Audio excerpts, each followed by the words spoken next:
Okay, live, live, live. How are things going? Audio, are you here? Yes. Yes. Excellent. Audio is coming through. Woohoo! All right. Well, good evening. Good evening, everyone. To those of you who are watching, I see we got Rubens. Long time no see. Bro is late 30 seconds. Unacceptable. Yeah. I know. Always running late. Hannah, great to have you here. And RetroQuest. Hope that you're still here. I know I saw your comments earlier from about an hour ago. So, yay, you're here. And I saw what you posted right here. The pacing in season 6 was good. I have not yet finished season 6 of The Dragon Prince. However, I do agree the pacing has actually been really good. I've been kind of blown away with the first couple of episodes, just like how solid it is. Like there's no jumping around like what we've gotten in previous seasons. While they still try to cover a lot of space and everything, a lot of time, like I honestly I am impressed. Like and just the acting, the writing, everything except for thus far, except for Terry whining and complaining, saying like no, like don't leave Claudia. And as I was watching, like, dude, you've got legs, use them. I understand for the drama, and he's a non-confrontationalist, but Terry, dude, you gotta you gotta chase after Claudia. And Heaven just finished watching Amphibia, and now you're watching Infinity Train. Nice. Say, I hope you're enjoying Infinity Train. I still need to catch up with all of Infinity Train, but man, I love Amphibia. Such a good series, and honestly, Disney does itself no favors by not giving it the Gravity Falls treatment. In that they try to publish more books about the world and its characters, as well as also doing a DVD release. Like I would pay 50 to $60 for a DVD release of Amphibia, all 3 seasons plus extra and everything, like what we got with the Gravity Falls release. Just superb. And actually, speaking of Gravity Falls releases, I have right here within reach of my own hands, I have the Book of Bill. Oh, it's so fun. And I love the marketing that they've done for it with all of the cursed items, cursed images, and weird stuff happening at Barnes and Noble, wherever you can find the book. Oh, they've done well. Disney needs to do more of this, because this is how they pull in money. This is how they bring in people. This is how they bring in the money. Sure, it's not a $1 billion movie, but in all honesty, most people don't get $1 billion movies. If you're able to make an excellent property, a great story that people love, people will be willing to watch, rewatch, on repeat, buy merchandise, and invite their friends and family to also watch and enjoy with them. And that's where the money is at. I don't know what Disney's forgotten about that, but oh well.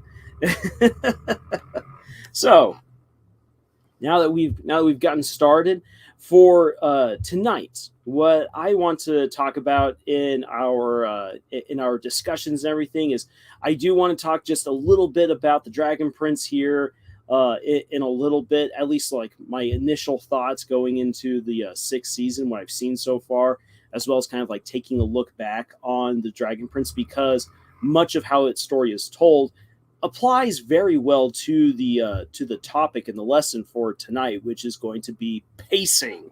And while pacing is definitely not one of the sexier topics to talk about when it comes to writing, and it's one of those things that kind of gets people to pull their hair out, my hope is that we get to cover this in a way that is enjoyable and also very informative, because pacing is critical to writing a good story. You need to understand the kind of story that you want to tell, and in how much space you're going to tell it, how you're going to tell it, and pacing is critical to that. If you screw up the pacing, the rest of the story, even if it can be well written, sometimes it then just falls apart. Hey, John, what's up? It's all going good. I hope that you're doing well. And other things I do want to talk. So there's a couple of like minor topics of things that I've been seeing happening recently within the world of entertainment that I kind of want to address and just make sure that everyone knows where Camille's harem stands on at least one particular topic, especially as the year goes on, because I've been seeing some entertaining, like some people who are all about movies, shows, books, entertainment here on YouTube. And I'm like, what are you guys doing? You're losing your heads. You're doing dumb things. Please, no. Keep the politics out of it. So I want to address that, as well as yeah, I'm back from my trip to Mount Rushmore. Woohoo! The not necessarily the jet lag, but that really weird feeling of after you've driven for thousands of miles, like how you're kind of like shaky and everything feels like it's rushing past you still. Took me about 2 days to get over that feeling. Because my friends and I, we took a van and drove all the way from Arizona up to South Dakota, hitting in total 6 different states, and woo-wee, that was an incredible trip. I'm really glad that I did it, but man, that was also exhausting. And Dorcas Daydreams asked, did you find gold? You know what? That is an excellent question. Did I find any gold? No gold about Mount Rushmore. I did find a valley in Colorado where I'm really certain that you can go panning for gold. Like the way that the mineral deposits that you can see in the river, they bespeak all different kinds of ore. There's got to be either gold or silver in there. And I'm like, oh, I so want to come back here and go panning for gold sometime. My friends even agreed that we want to come back to that valley in southern Colorado and try to go panning for gold in the future. But no gold up at Mount Rushmore. No lost city of gold. Maybe the gold is the friends that we made along the way. Or I should take a picture of this and then post it in the community part of the channel so you guys can see it. But I have right now in my hands a plushie to go along with my murder drones and Amazing Digital Circus plushies. It is a Meow Wolf. Woohoo! Meow! Woo! If any of you know what Meow Wolf is, I guess you know what it is. If you don't know what Meow Wolf is a company that sponsors artists to create these really elaborate artistic displays that basically act not quite the same way as you would expect, like an escape room, but rather it is this massive exhibit where you go into basically another world and you get to explore all of these different rooms, all made by different artists, and each room helps to contribute to tell a greater story, and they challenge you to try to figure out what that greater story is. So you're supposed to go looking for clues, you're supposed to go solving puzzles, you're supposed to talk to and interact with some of the artists who are there in the rooms doing various things. And it's a really, really neat experience. I definitely want to go back. And I got myself a Meow Wolf to commemorate that amazing experience. Got to see buffalo. That was fun. Went looking for stuff like bears and didn't find anything there, unfortunately, or maybe fortunately.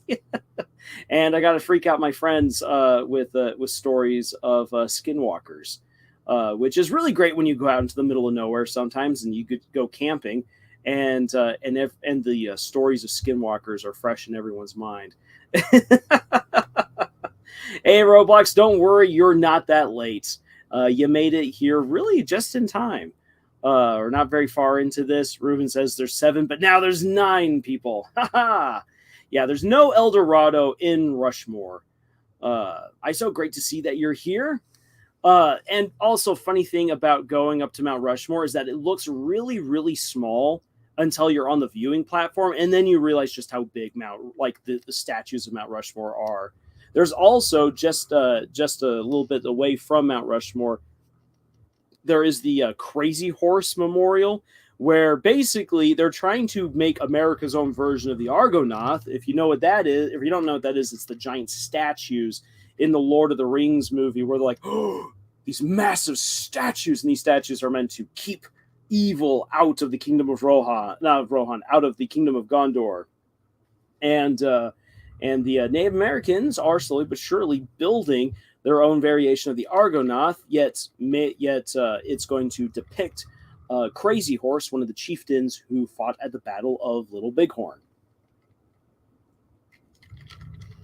So you can look that up. It is massive. It is imposing. And their best guess is that it'll take them another 60 years to finish it. I personally will say that's probably going to take them another 90 years if they manage it. because carving an entire mountain into a statue is something else. RetroQuest, to answer your question, I have only made it in 2 episodes so far. And the reason for that is the Olympics.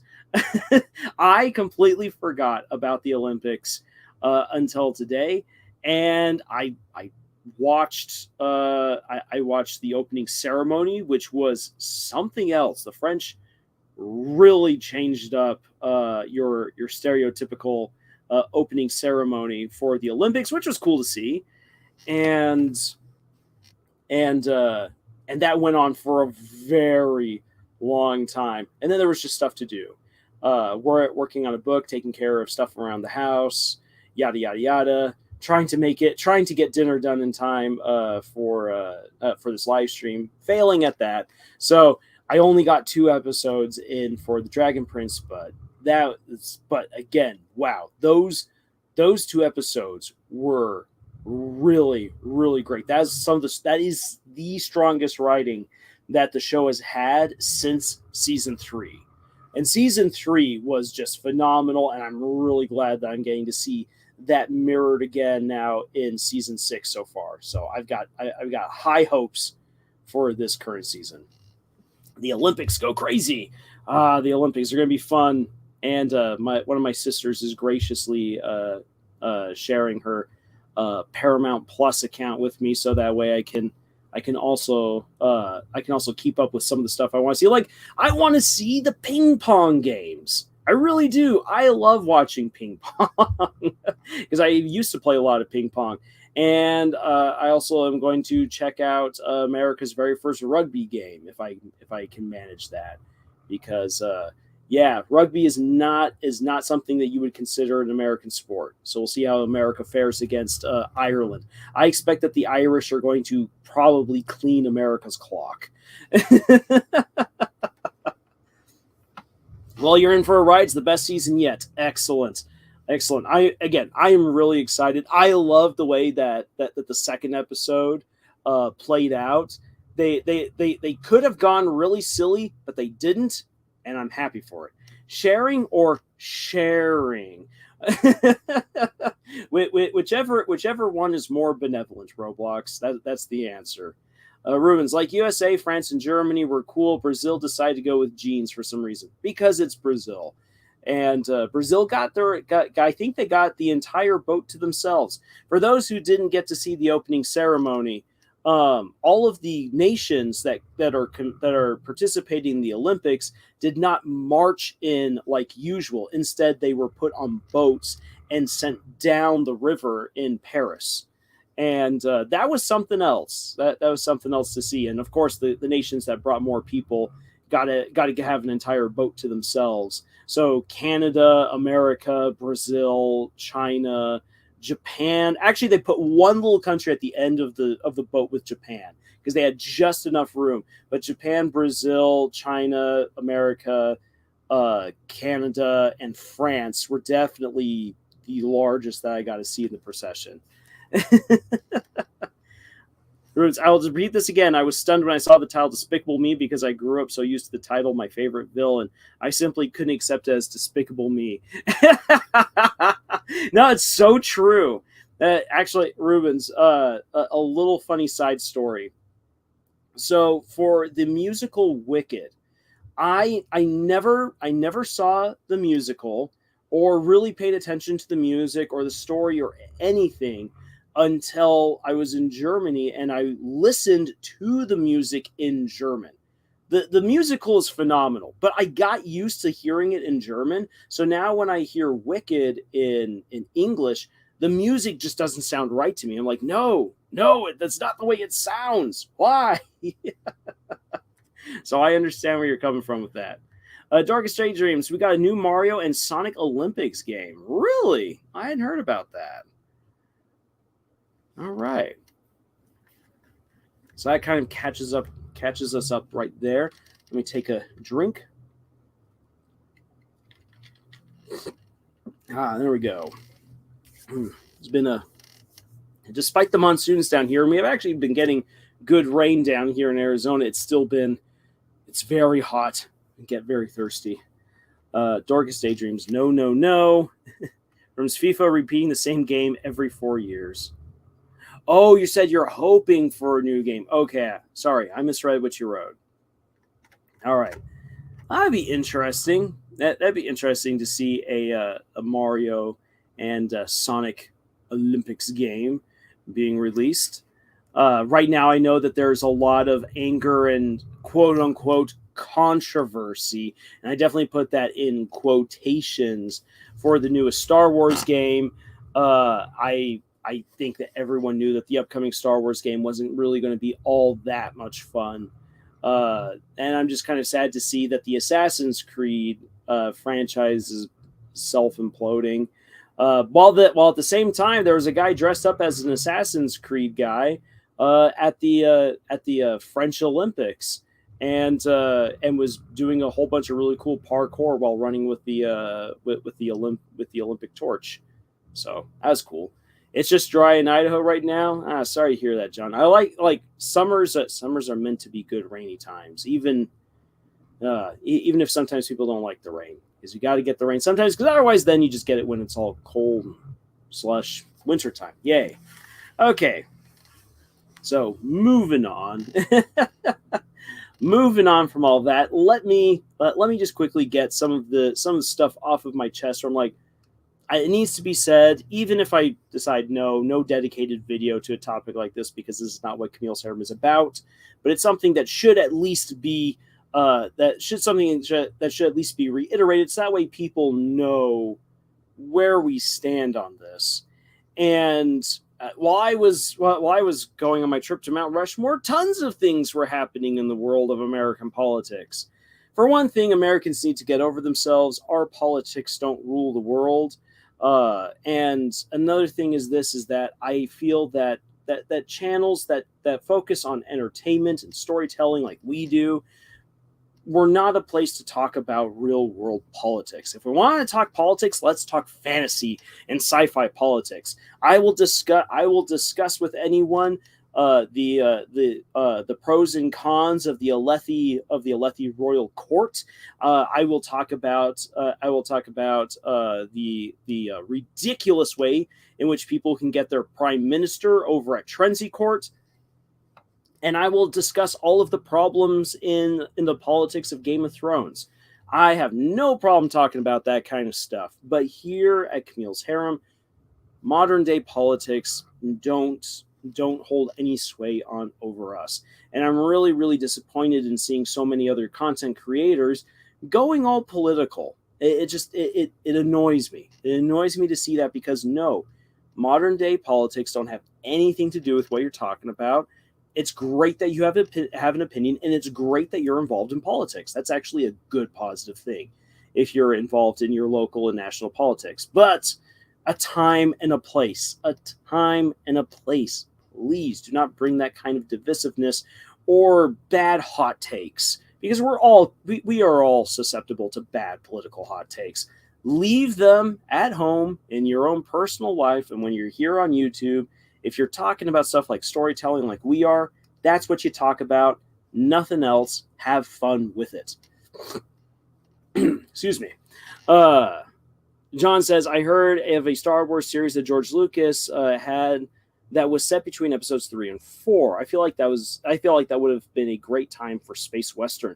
I agree. Ooh, that just sounds like so much fun. And there's so much that you can do with that particular time period, with the building up of the Galactic Empire, the hunting down of the Jedi, the few Jedi that managed to escape Order 66. None of this like, hey, guess what? There's like 100 different Jedi who survived Order 66. No, it's supposed to be Obi-Wan and Yoda.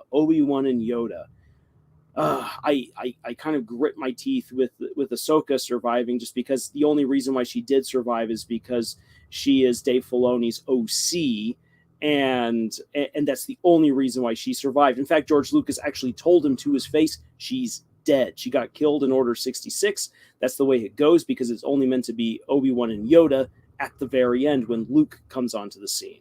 So, Madelad, you're here. Hey, well, you know what? Don't worry, you haven't really missed out on much. So you're doing great. John Wells, modern day politics will age your story like milk left out of the fridge. Amen. Unless you're able to pull off a story that's more about political theory or a political thriller, like something along the lines of 1984, or really any of the ridiculous stuff like White House Down or something like that. Like, that's totally fine. But when you try to integrate current day politics, I agree, it will age like milk. Roblox says, let's talk about fictional politics. Me presumes to write a 5-page essay on how Palpatine did nothing wrong. Funny enough, like, when you look at what this is this is actually something within the greater literature of Star Wars before Disney started taking over everything, is that from a certain point of view, Palpatine actually does a lot of things right. The thing is that, of course, he gets lots and lots of people murdered to do it, and so it's like, the ends don't justify the means, dude. And so in a way, it makes Palpatine just a slightly more interesting character and not a typical mustache twirling villain. Marilet, honestly, because of Murder Drone's pacing being so bad is why Intermission was such a good fan episode. And I do have, and Marilet, to that point right there, when we get around to pacing, I have to agree. But here's the thing, though. Pacing involves a lot of different things. And I'll say right here that pacing doesn't necessarily mean what you include and what you add in, and at the same time it does. The thing is that Murder Drones within each episode is usually well paced.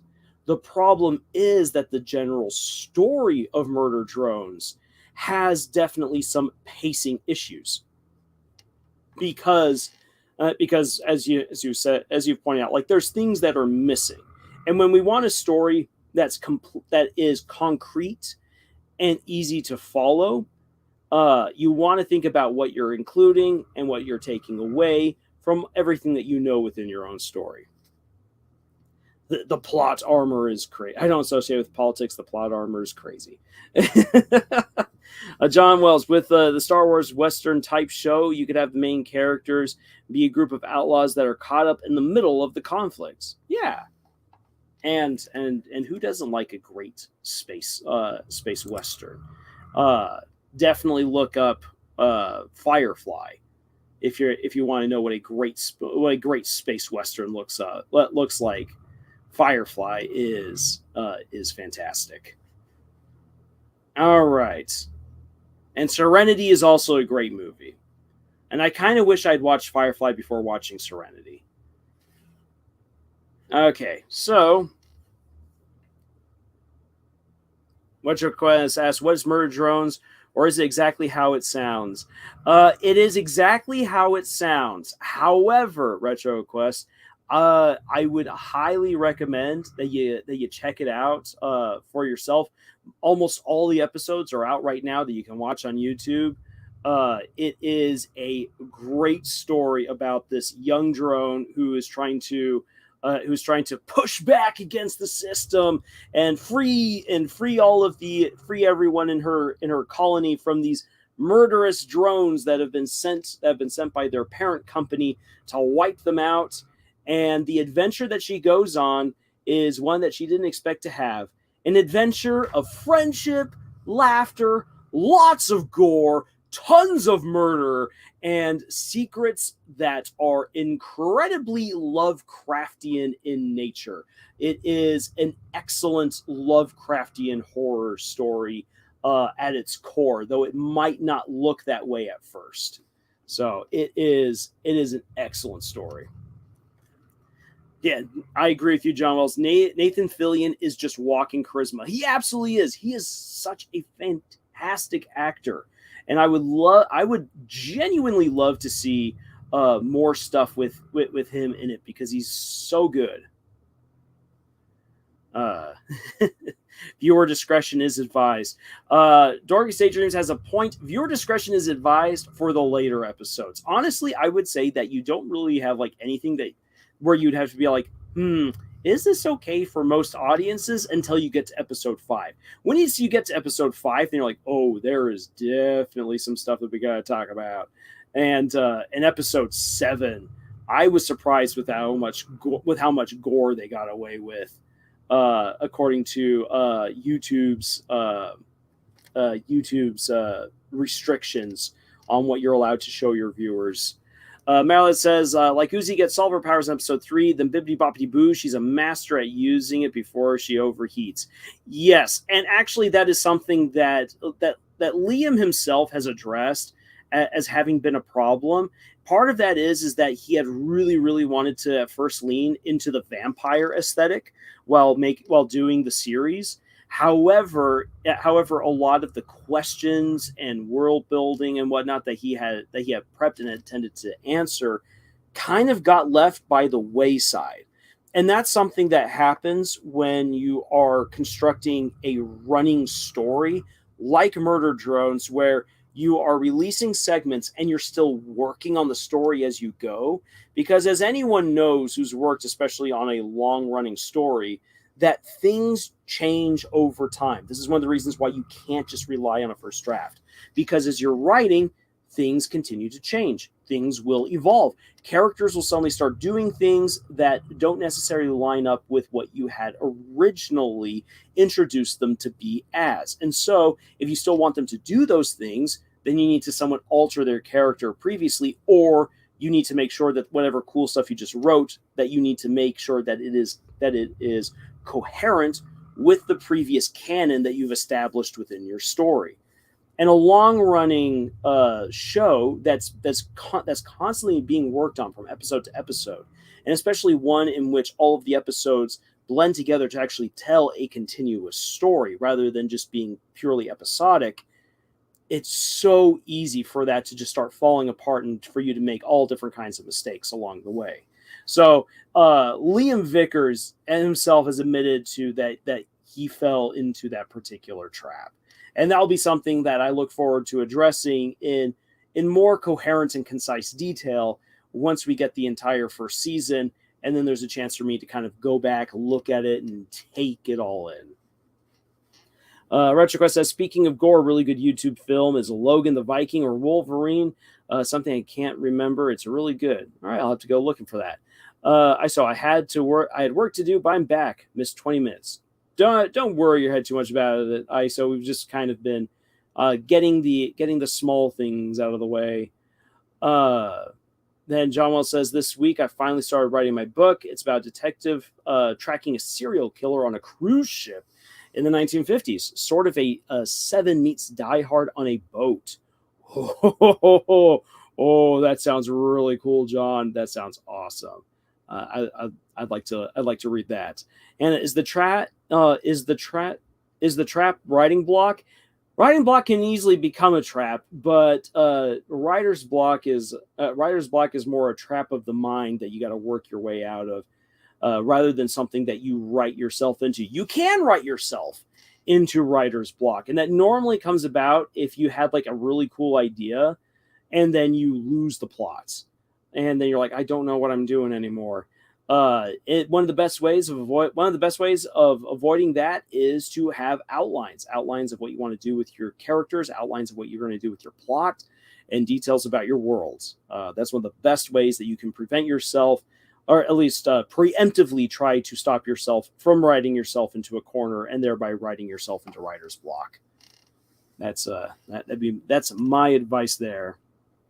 It's funny coming up with characters that you find yourself liking more than your main character. That happens so often, and that's sometimes where you're like, okay, then you really like. I have found that if you really want to love your main character, then you kind of have to, like, as if you're in musical theater, you kind of got to ham them up a little bit. So one of my main characters that I never really got bored of writing for is Captain Carsonius in Monarch Mercenaries, and that's because he's such a character. He is so over the top in so many ways, and yet when it's time for him to be serious and get the job done, he's your man. That's what you want. On top of that, he's got a lot of personal conflict that he's trying to get through, and then good humor as well. So you put all that together into this bundle of a character, and then it just becomes fun to write. That literally just happened to me. LOL. I was writing a training scene, but I somehow ended up writing a panic attack. I think I wrote it well, but I realized that it really wasn't the time for one. And so I ended up cutting it. Yeah, that can happen. Sometimes you're just writing, and then suddenly you got this really cool idea, and then you realize that idea does not fit here, either at that time in the story, or maybe even in your book altogether. Dorcas says to John, everything about the premise sounds fantastic. The plot, plot and setting already have me looking forward to it. Yeah, no, I would love to see that. Roblox, I can't even think about my main character. Meanwhile, the villains just come naturally to me. And sometimes that's the way it goes.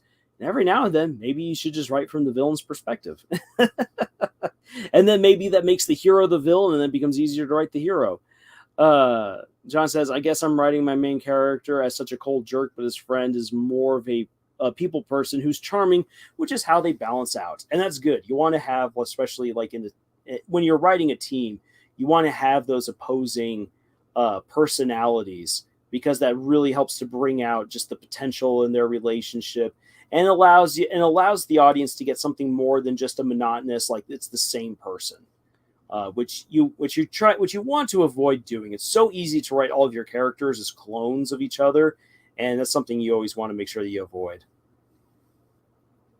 Rolex says that's the plan, but I need likable characters on both sides. Looks like it's time to take a trip into your story and explore the people that are there. Roblox. Shade has returned. Now, fantastic. All right, so let's see here. Is there anything else-ish that was on kind of my docket of stuff to say? Oh, one last thing before I talk about stuff from the Dragon Prince, and then we launch into our topic of pacing. I don't know if any of you have ever watched Jaden Animation here on YouTube. Fantastic channel. She's a lovely person, and I love her videos. She just recently said, I intend on retiring. Don't know when, but it's going to come eventually. And she's like, I'm just so tired, and this wasn't what I intended to do and everything. And it's kind of interesting because I'm over here and being like, this is what I want to do. Like I originally wanted to be in film. I wanted to work at Hollywood. It didn't pan out that way. And so being able to do stuff here on YouTube is kind of like my back door into doing stuff that I really enjoyed, stuff that I wanted to have a career in. And so that's why I dedicate as much time as I can to YouTube and to writings, because this is what I want. This is what I want my career to be. If I can make a living doing this for the rest of my life, sweet. Can I do it? Yes. Is it really hard? Oh yeah. Being a YouTuber is rough, and it does not pay well unless you're like Jane Animations and you're bringing in millions of views. Then yes, it can work out for you. Otherwise, it's rough.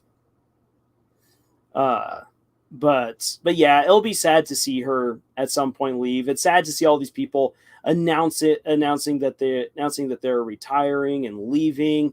At least we'll have Rhett and Link, and that's because Rhett and Link own more of YouTube than anyone probably realizes. The only one who can probably rival them in terms of like ownership would be Mr. Beast. And yeah, Mr. Beast is going through some controversy right now, which we will leave that to him. John says YouTube is a side passion. Hey, you know, if it's a side passion for someone and they just want to make stuff for fun, fantastic. I think that doing stuff for the fun of it is very healthy and very good, and so long as you don't become toxically obsessive about it, 'tis all good. Dork says, I stopped watching Jaden a while ago. Still hope she enjoys her retirement. And I hope so too. She enjoys it. No, she enjoys it. She deserves it. She deserves to all the good things coming her way after all the work she's put in.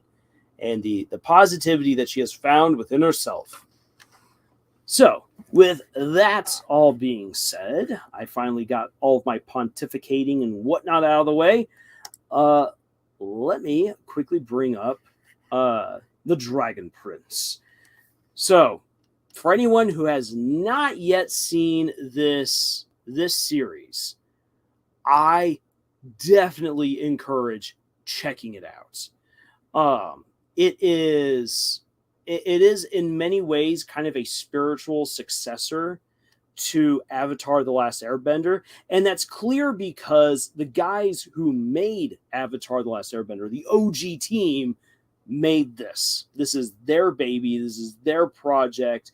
And you can definitely see the passion in it. However, one of the things that is definitely difficult to get over is that the pacing in the first two seasons make it feel like you have no idea where you're going. The only reason why I stuck with the Dragon Prince was because the characters were fantastic. They got their characters down perfectly with the humor, with their quirks, with the way that, for instance, Callum the mage mistrusts Rayla, rightfully so, because she's one of the assassins who came to kill his stepfather. That definitely is the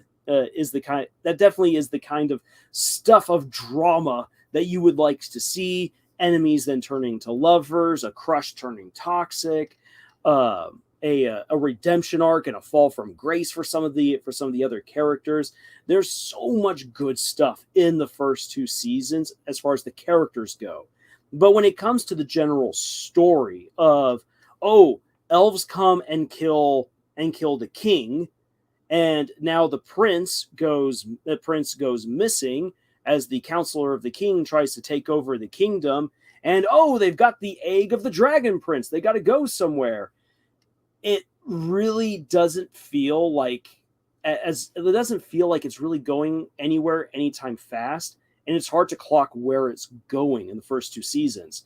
And then season 3 rolls around and delivers a full-on Game of Thrones experience, but in the best PG way possible, and brings all of these characters, all of these different spun-out storylines together and just nails it. The pacing is on point, the action's on point, the drama and the action, the humor, everything is just perfectly balanced to deliver this amazing war arc as the two halves of Zadia, the elves and the humans, come to war against each other.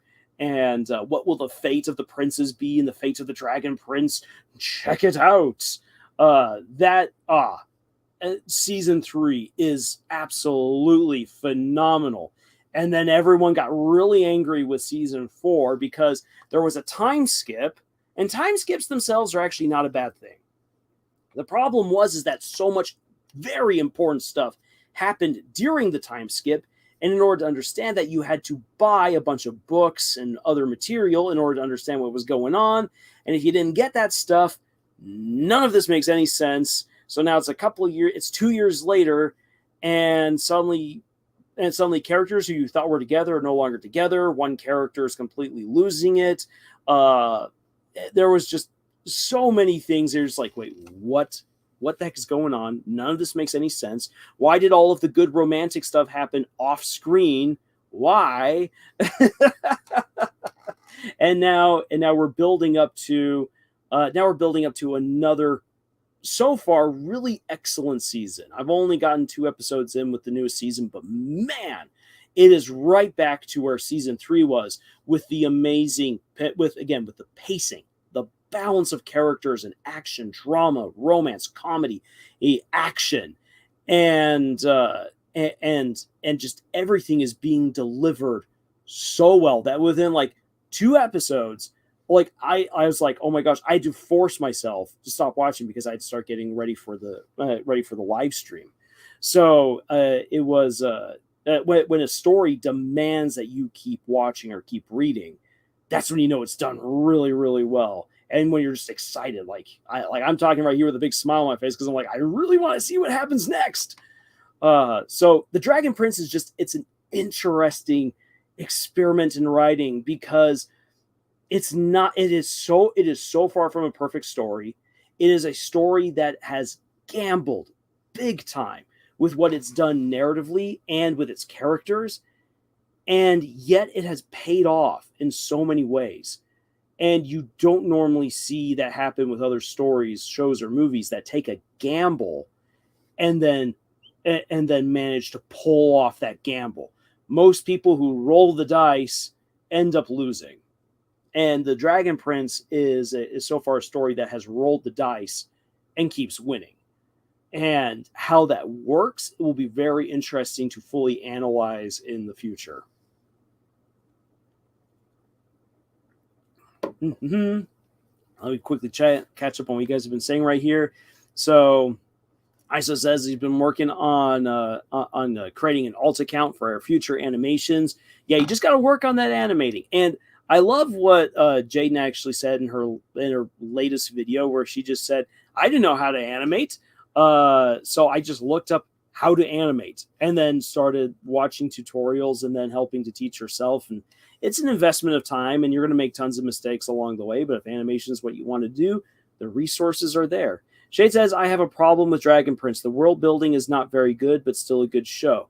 Shade, I'll actually push back on that. I think that the world building for the Dragon Prince is really good. The problem is that the world building was like absolutely at the bottom of the list of things to do in the first few seasons. And because of that, it feels incredibly bland. It is very bland the first 2 seasons.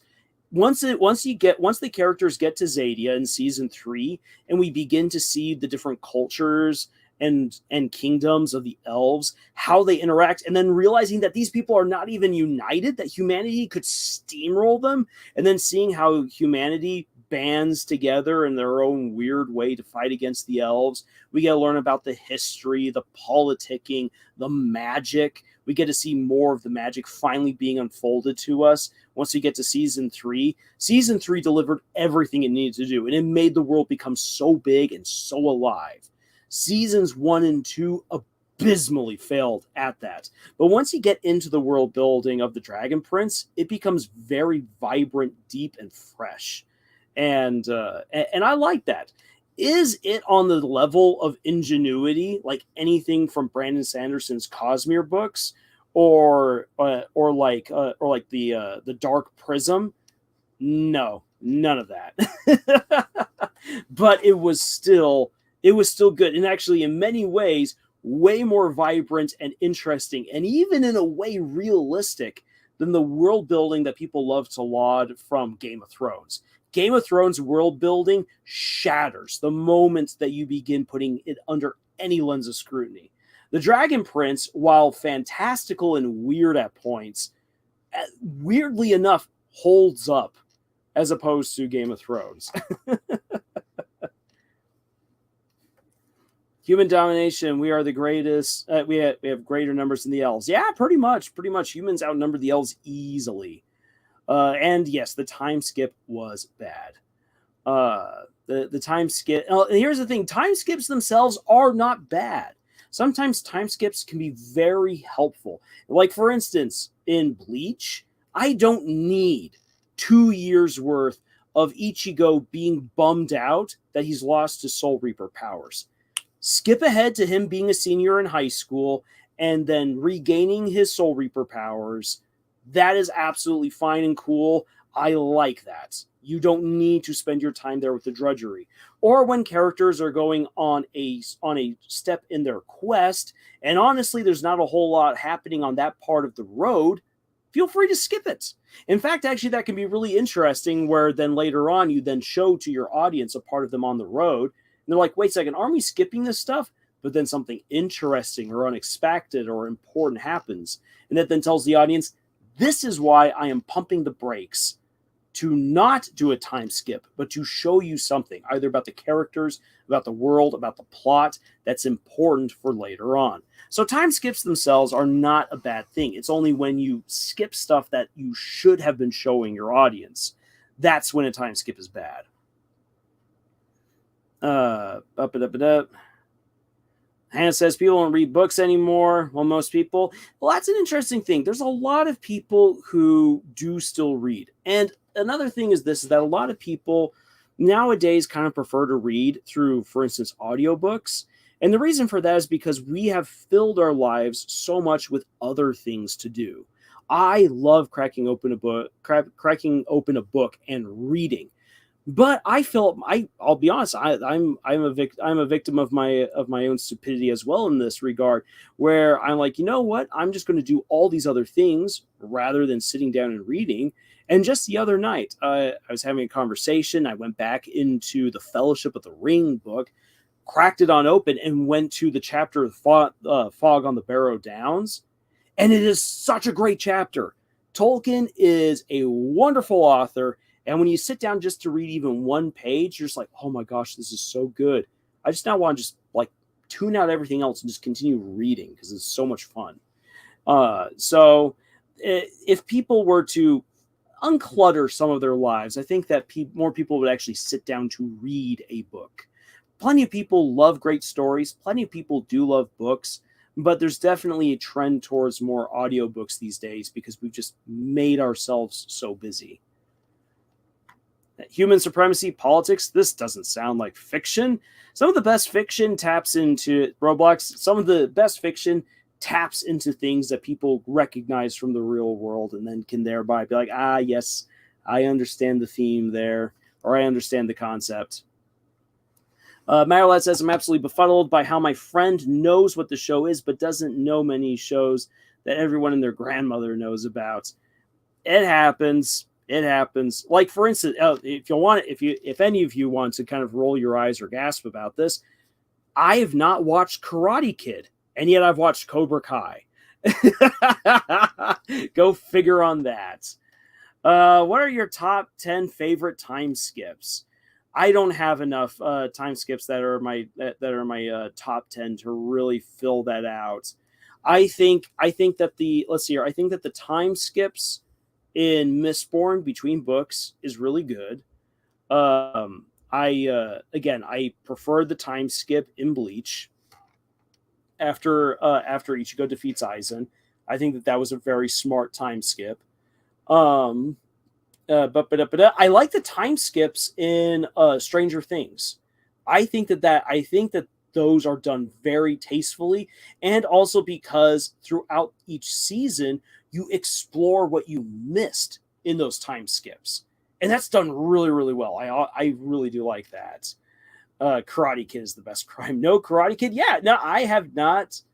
I have not yet watched Karate Kid, and actually, there's a part of me that does not want to watch Karate Kid until Cobra Kai is done.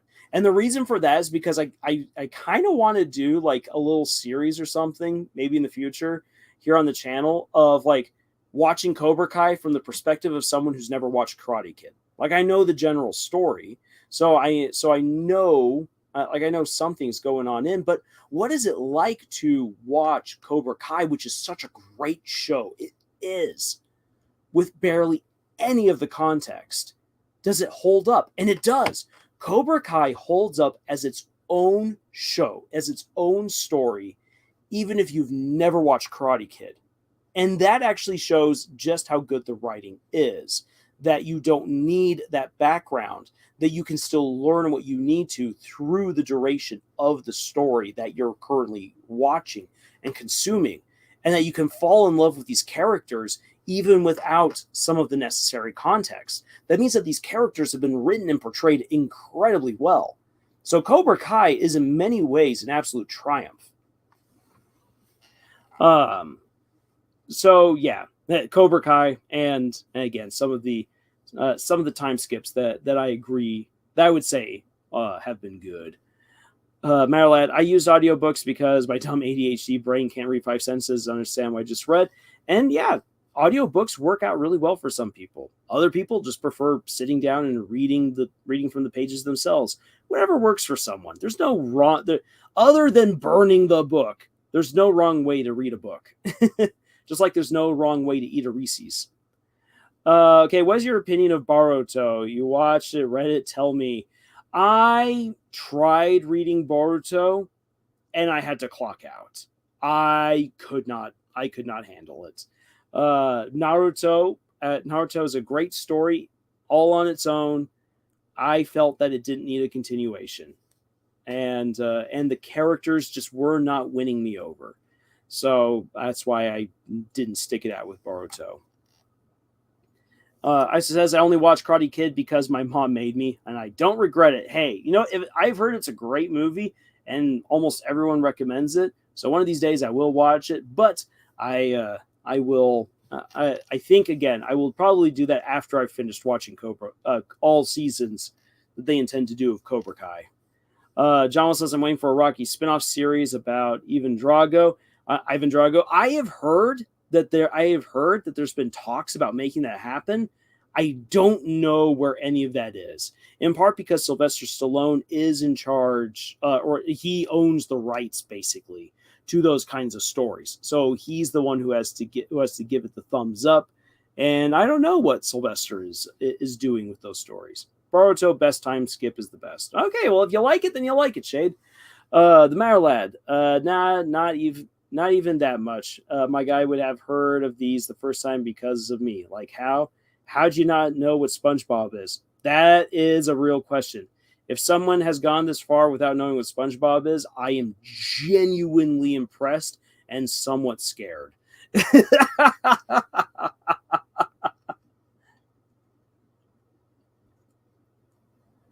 But yeah, Dragon Prince, definitely something, coming back to it, Dragon Prince is definitely something that I intend to do a full retrospective of once the series is done.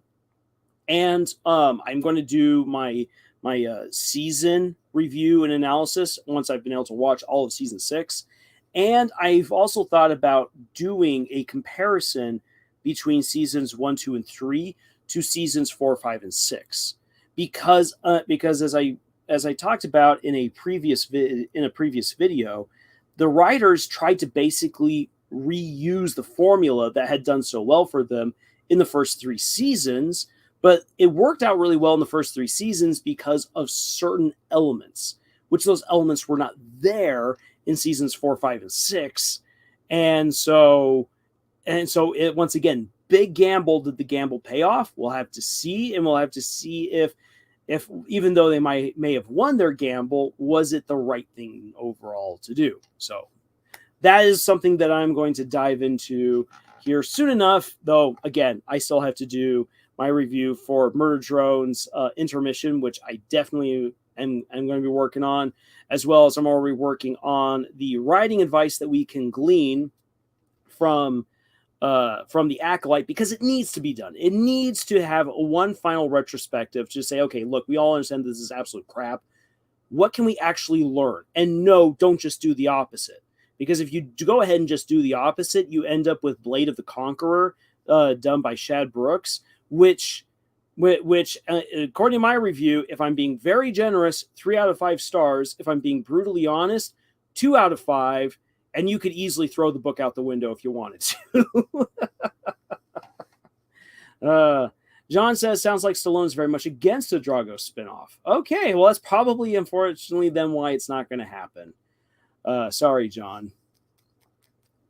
But yeah, so lots to do. And so with that being said, then, that there's lots to do, let's get into the heart of tonight's live stream, what the lesson.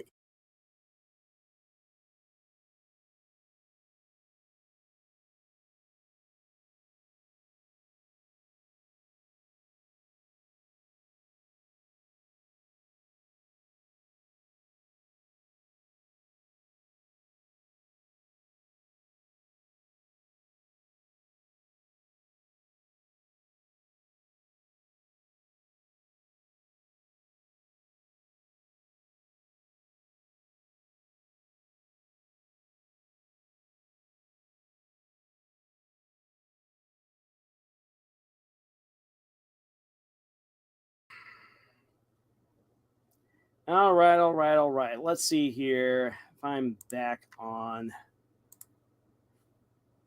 Are we back? Are we back? Okay, we're back. That is flippin' frustrating. Yeah, I died. I died momentarily, but I came back. I managed to beat them dragons. Oh my gosh, my internet, for whatever reason, maybe there's a storm brewing somewhere or whatnot, but my internet just got absolutely beheaded.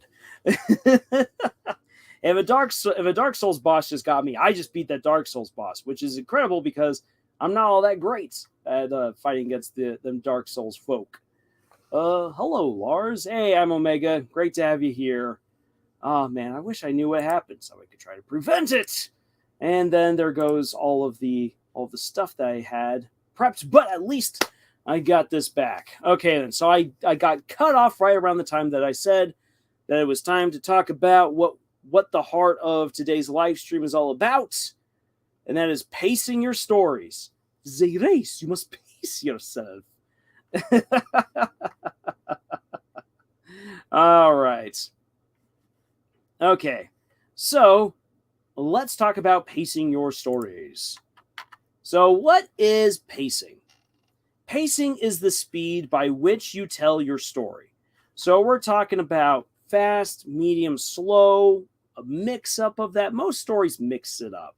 It isn't just one speed all the way through, unless you're talking about a children's story, which children's stories usually are pretty quick.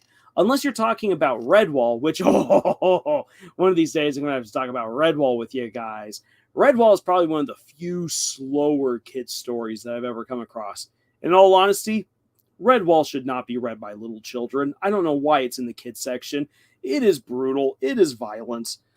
It is incredible to read, but I would not hand it to an 8-year-old to read. Nope. So, in concept, pacing is just super straightforward because it's the speed by which you tell your story. In practice, however, pacing is one of the most difficult things to do as an author. It honestly is. In part because we end up mixing and matching way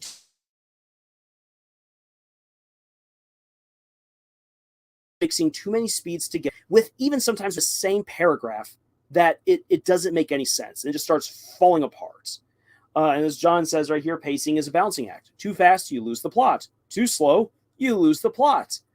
It's what happens. So what we've got right here. So just as some examples, children's books normally run pretty fast, and they should, because you're dealing with children, and it's very easy to lose the interest of a child. You want to tell the story in the most minimalistic way and in the best way possible. Did I hear something crack in the background? Potentially. This chair that I'm sitting on has been through some stuff. Mystery stories can be a combination of various speeds. Slow, medium, and fast. Slow for the tension and the build-up. Medium maybe for seeking out the clues. And then fast for the conclusion and the revelation of what really happened. Dramas are usually slow. You want your dramas to be slow because you want people to revel or suffer in all of the stuff that's going on, the miscommunication, and the hatred, the love, the whatever that brings these people together and makes it so they don't get along. Comedies should go from medium to fast. Comedies don't necessarily always need to be super fast. Sometimes, like a good methodical comedy, like What About Bob? That's a medium-paced comedy, and it is hilarious.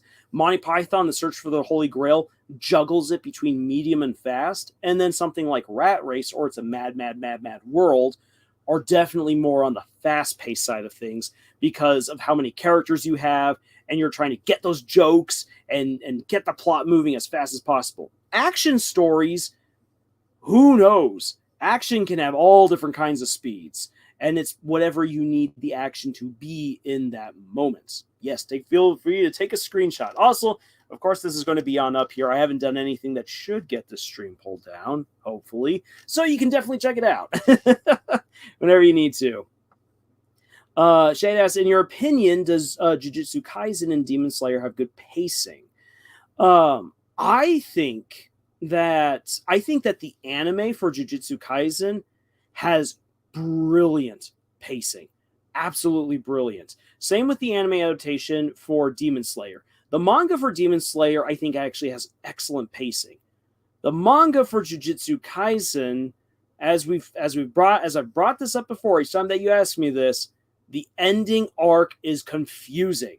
It really is. And you should not have to pump the brakes to explain each and every time why something magical is happening. I just read the most recent chapter, and no, not the chapter that everyone was spoiling all over the internet the other day, the chapter before that.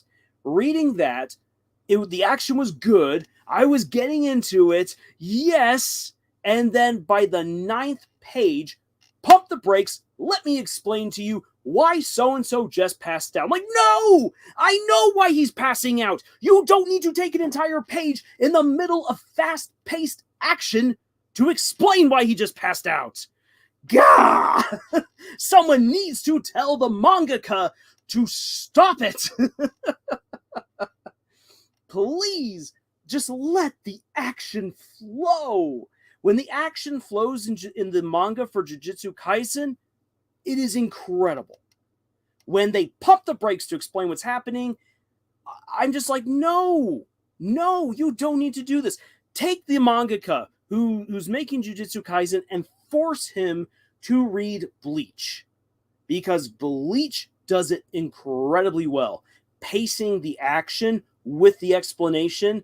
Bleach does have moments where characters decide to monologue, but the monologuing is perfectly balanced with the action.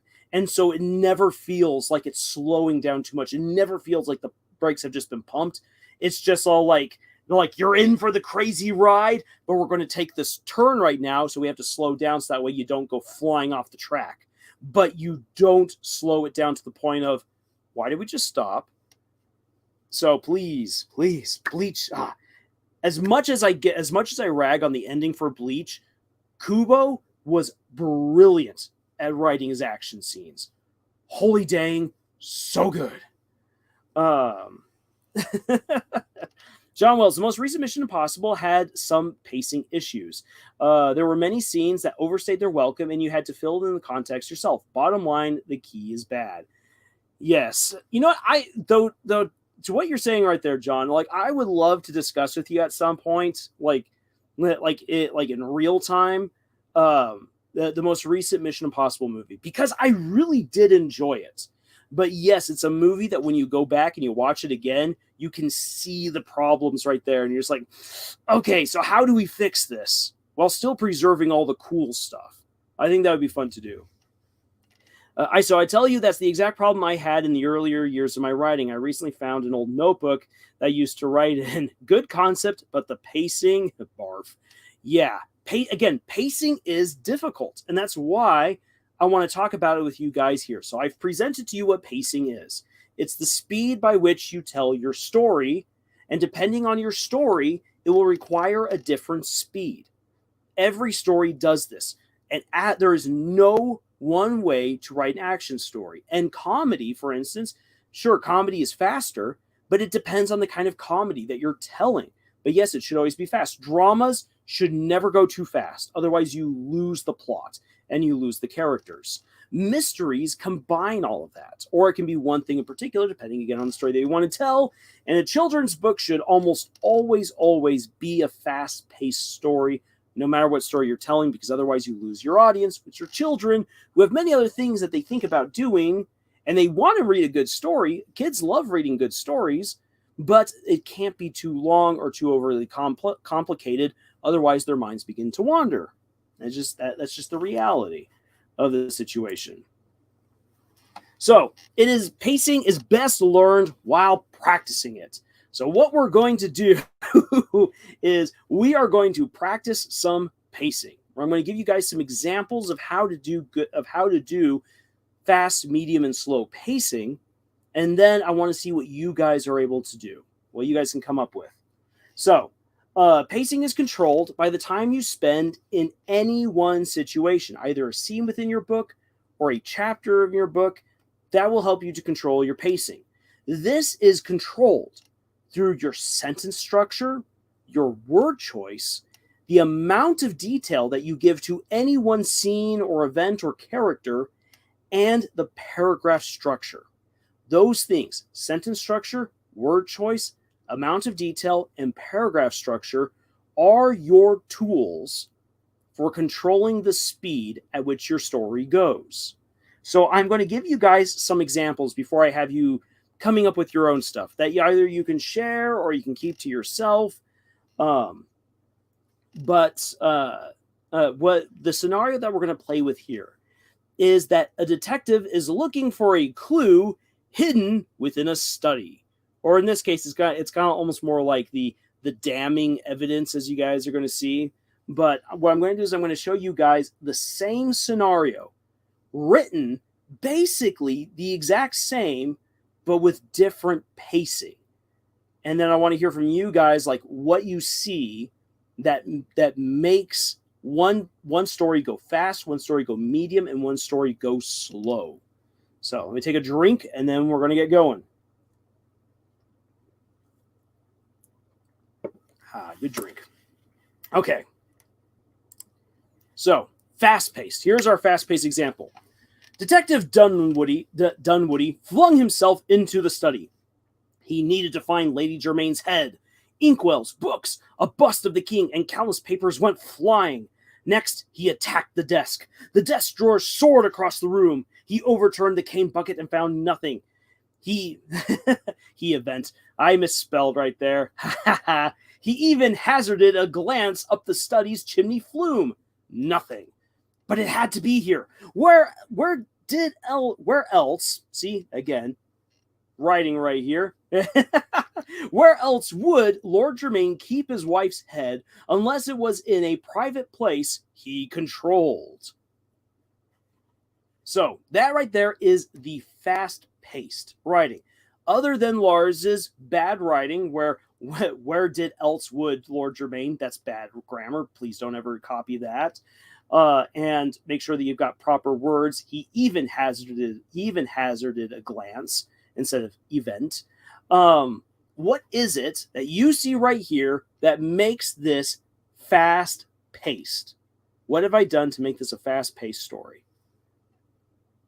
ISO says mystery should be mostly slow-paced, I think.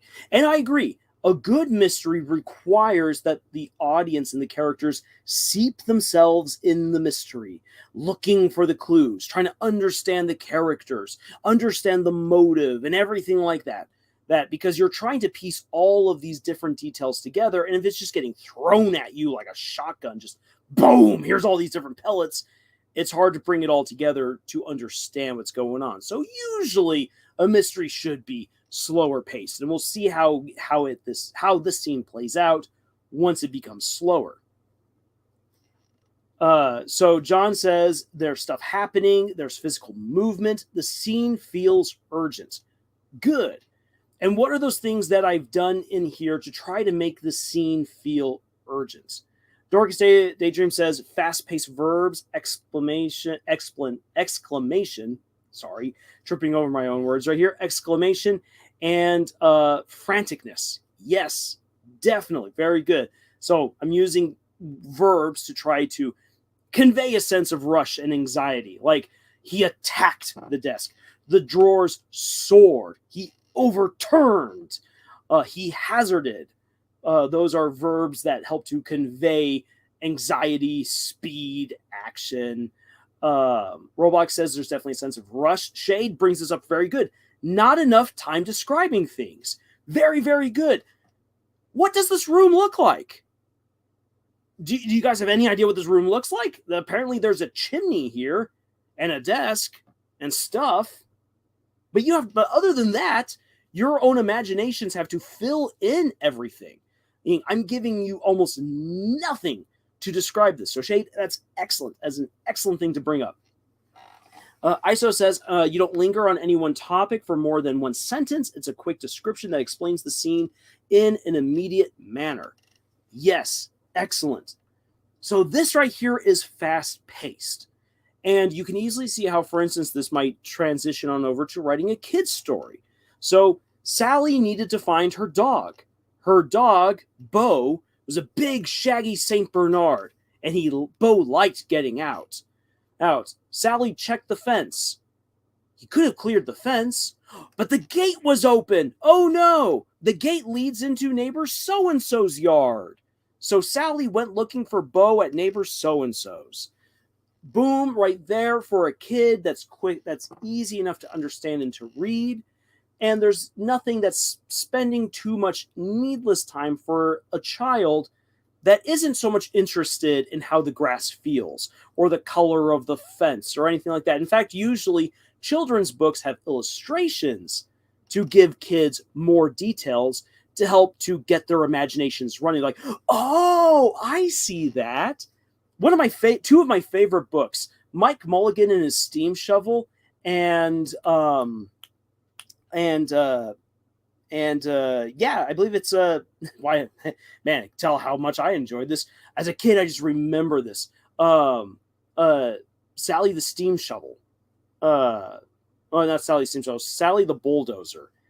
How in those stories, like looking back at it, very clipped short sentences. But as a kid, because of those illustrations, I could see the bulldozer. I could see the steam shovel. I could see what they're doing. And the words help to complement the illustrations. So that's why kids' books are usually very colorful and very easily written to help make things easy for the kid to understand while stimulating their imaginations. John says, a scene where the hero and villain meet for the first time, where it's a verbal chess match, should be a slower scene. Excellent. Like if Bond and Blofeld are face-to-face after movies of them in conflict. It should feel like a bomb is about to go off, but no one knows how much time they get. That is an excellent description right there, John. I do not agree with you. I love children. I see like slower stories. They have a good attention, but I don't reverse. They don't have any tension. So it depends on the kid's book.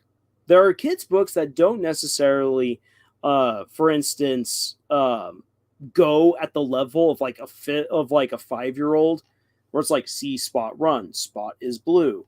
No, there are definitely other stories meant for kids that have a little bit more context and detail to them.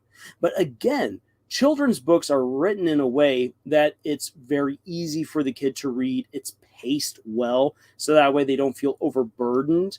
So like if I were to hand the Lord of the Rings trilogy to a 10-year-old, a 10-year-old could read it and absolutely love it. But most 10-year-olds won't. Whereas if I took Mike Mulligan's Steam Shovel and gave it to a 10-year-old, the 10-year-old should easily be able to read that book and maybe enjoy it if they really like the story of Mike Mulligan and his Steam Shovel, and if they like the illustrations. And there's a lot of psychology and work that goes into making a good children's story work. And it's definitely like looking at the work that goes into making children's books. No one should ever turn their nose up at it and think it's easy, because it's not. It definitely is not. Now then, let's do our next example. So medium paced, same story, same event. Let's see what you guys get from this. Detective Dunwoody briskly entered Lord Germain's study. If there was any place he would keep his wife's missing head, It would be here. A place the crusty, irritable lord kept private. Not even his servants were allowed in here to clean. Dunwoody knew his time was limited. Lord Germain would come back at any moment. He proceeded to check the main writing desk. It was so large, there had to be plenty of hiding places built within. Nervously, he cleared the top of the desk looking for a compartment. When that proved to be a fruitless endeavor, he began taking out the drawers. He rifled through their contents, hoping but dreading to find a jar with a head. But there was nothing there. He started rummaging within the empty slots, still probing for a secret compartment. So there you have the medium-paced example. What is it about this that makes it medium-paced? Or would you say that this is slow-paced? Did I possibly get it wrong? I want to hear what you guys think, and I'll read what you guys just posted right here. I would be awful at writing children's books. I'm too gory. Yeah, and well, the funny thing is this, is that, for instance, you got people like Stephen King who write really good children's books, despite writing stuff like it. Also, here's actually something to consider when it comes to writing for children. So Brandon Mull, who's a fantastic author, I absolutely love him. He once said in an interview that when it comes to writing for kids, you can actually get away with a lot of violence and gore. Weirdly enough, publishers and editors will allow more gore to slide in a children's story so long as you remove anything sexual from your story. He's like, you can have like blushing. You can have blushing and maybe a kiss or two. And that's the most you can get. And then you can get away with like snapping people in half, ripping out intestines, blowing off someone's head, all things that he's more or less done in his books. And he can get away with it and have it be rated for like 10-year-olds. And it's all because if he writes anything like romantic, it's like, oh, I've got a crush on the cute guy over there. And that's it. That's like, I think across all of his books, he has a couple of kisses.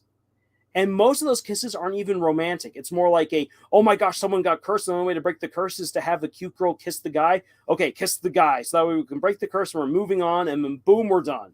And like, there's not even anything romantic about it. And that's how he gets away with doing all the dark stuff that he does in his stories. So Shade says there's more thoughts, more describing. Yes, immediately you can tell that things have been slowed down. By that logic, Murder Drones is for children. Roblox, that's actually how they get around YouTube's restrictions on what is meant for children. There are so many things that they've done well to basically bypass censors. That's why Murder Drones is in many ways targeted towards kids by the algorithm and not by Studio Glitch themselves. Even though they made the show for older audiences, for teenagers and for young adults, it still gets marketed to young kids because the sensualness is absolutely cranked down, and you've got robots blushing at each other at most. And thereby they're able to get away with all the gore. John says, it's medium because there's a goal. There's an urgency, but there's time to put yourself together, and there isn't an explosion about to happen. That's excellent. I like the way you described that, John. Dorcas Daydream says, the medium pace scenario is not too quick, not too slow. Just enough description, a clear reason for the pacing, and the sense that it needs to be done as quickly as possible, but also thoroughly. Exactly. And coming back to what Shade said about the describing, like, I'm describing the actions a whole lot more. Like, you can, as you're reading this, I haven't really described too much again of the room.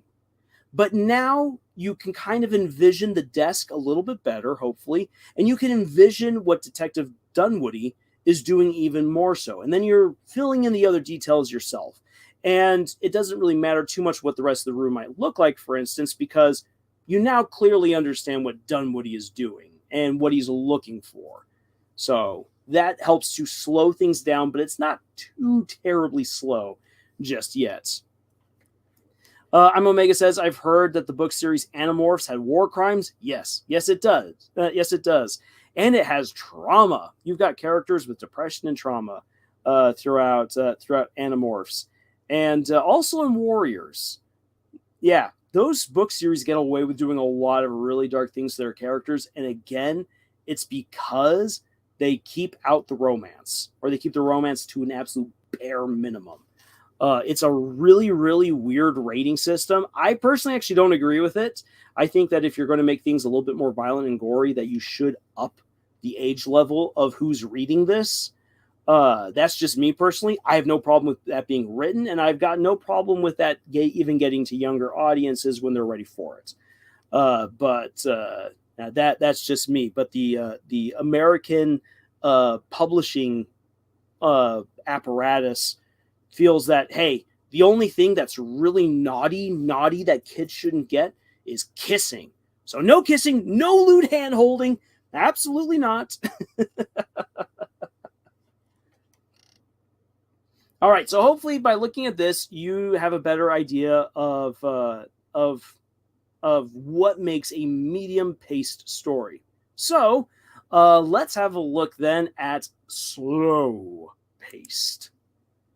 And yes, I get that it's small right there. It's small, but we will do our best.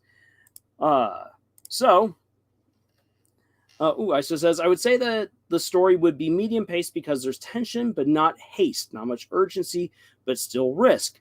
I like that. That's a good way of describing it. Now then, let's see what you guys think. Obviously, this is going to be slow paced. But again, what is it that makes it slow-paced once we start reading it? At long last, Detective Dunwoody had a window of opportunity to probe Lord Germain's personal study. By sending ever-faithful Matthew to distract his lordship with discussions about proper equestrian care, Dunwoody had a 15-minute window of opportunity. He checked his pocket watch. 15 minutes began now. Next, he checked his pocketbook. The servants were bribed to stay away. Perfect. Dunwoody hurriedly picked the door's lock and slipped inside the study. It was a magnificent space, draped in rich purple curtains, wallpaper, and furniture. He smelled a fire, freshly doused, sitting in the fireplace. He eyed the space, wondering if the Lord would be so grotesque as to hide his wife's head up in the flume. But before he investigated the most unlikely places, it was prudent to check the most obvious. Lord Germain's study desk. This piece of furniture was large enough to hold all manner of secrets. Indeed, just checking the insignia on the upper right leg, Detective Dunwoody discovered the 3 oak leaf mark of the Purlington brothers, master craftsmen who were known for custom building special desks and closets capable of holding all manner of secrets. So, there you have it. What is it that makes this kind of story right here slow paced? Break it on down, and I will read what you guys have posted right here. So I guess Rent a Girlfriend is slow paced because but by that I mean torturingly slow.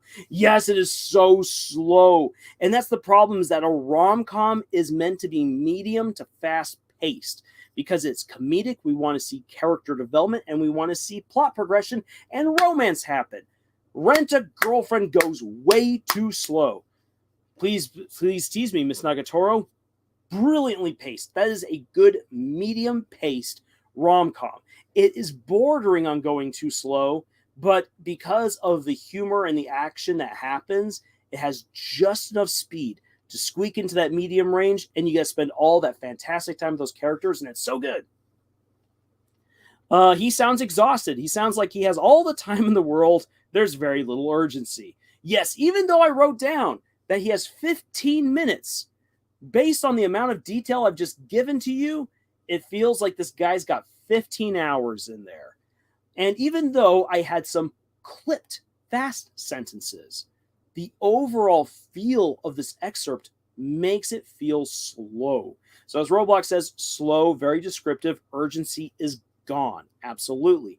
Iso, in-depth explanations automatically make a slow-paced scene.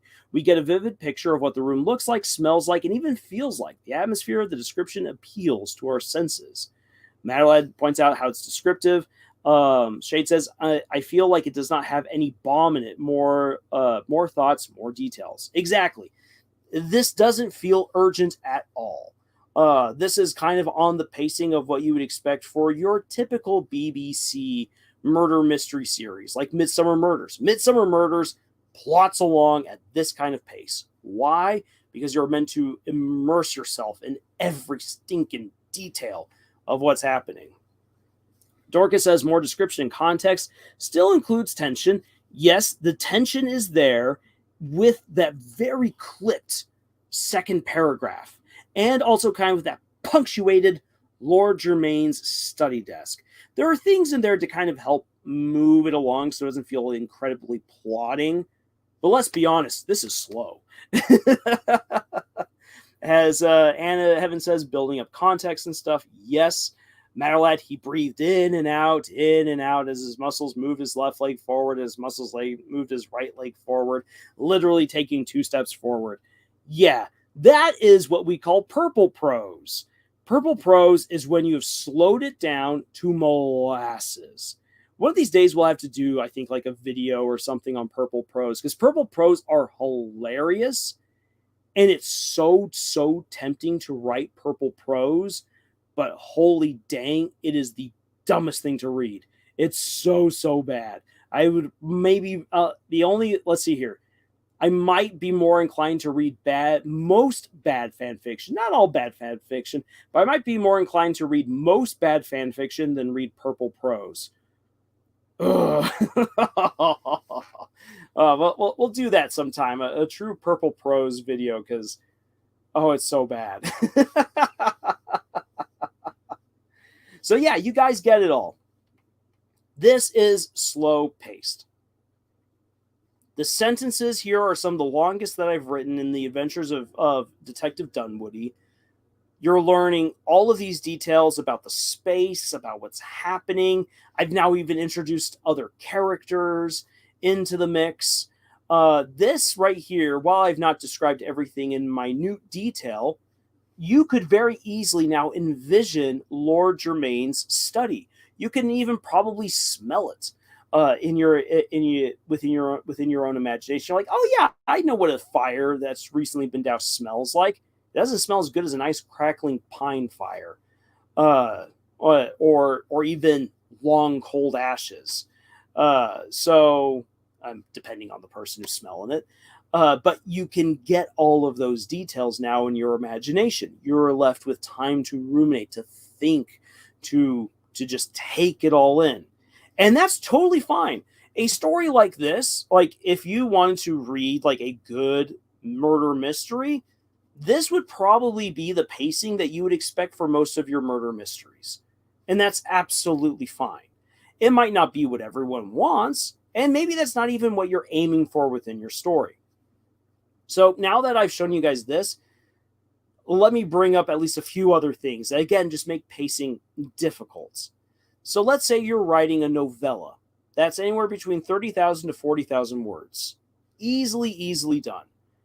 If you write a slow-paced story for 30,000 to 40,000 words, you better buckle in for only talking about the most important stuff, because you are quickly going to write yourself a novel. A medium-paced or fast-paced murder mystery definitely fits better with 30,000 to 40,000 words. Writing a novel, maybe you want to then do slow-paced. If you're writing a short story, oh my gosh, get to the point already. Short stories are meant to be bombastic and give you what you need right then. There are some short stories that are just chocked full of information, and that's usually based on your word choice. You can tell a lot to someone by the descriptive words that you use. Again, looking at something like the Lord of the Rings trilogy by J.R.R. Tolkien, a lot of people talk about it just being very long and hard to read. The thing is that actually, in terms of word count, the entire Lord of the Rings trilogy, by word count, is shorter than the first book in the Song of Ice and Fire, A Game of Thrones. Yes, And yet, more information is communicated to you in the Lord of the Rings trilogy than in most of the Game of Thrones series. And that's because Tolkien was an absolute wordsmith, doing amazing things with his word choice. If you were to read the trilogy Beyonders by Brandon Mull, there is so much going on. Holy cow, it is so action-packed. And he manages to pull it off because of his word choice, despite the fact that the books are relatively short and quick to read when you pay attention to what you're actually reading. And yet he fits so much in.